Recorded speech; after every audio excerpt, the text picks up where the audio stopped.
আসসালামু আলাইকুম।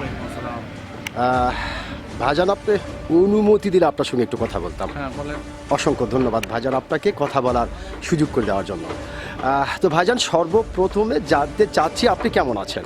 না ইনশাল্লাহ ভালো আছে।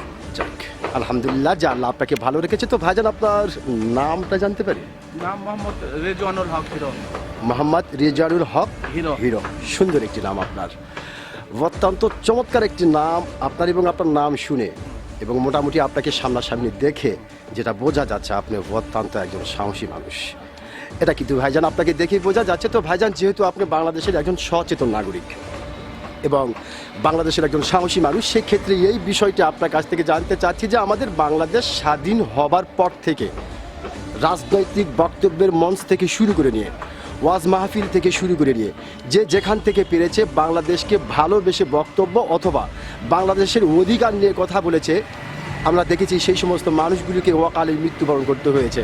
তো ভাইজান, আপনি যেহেতু একজন সচেতন নাগরিক এবং একজন সাহসী মানুষ, সেই ক্ষেত্রে এই বিষয়টি আপনার কাছ থেকে জানতে চাচ্ছি যে কেন বাংলাদেশকে ভালোবেসে বক্তব্য রাখলে অথবা বাংলাদেশের অধিকার নিয়ে কথা বললে তাকে অকালে মৃত্যুবরণ করতে হয়? ভাই আমরা ব্যবসায়ী লোক, সব ধরনের কথা বলবো না, বলবেটা যাচ্ছি না, এটা এতটুকুই আমার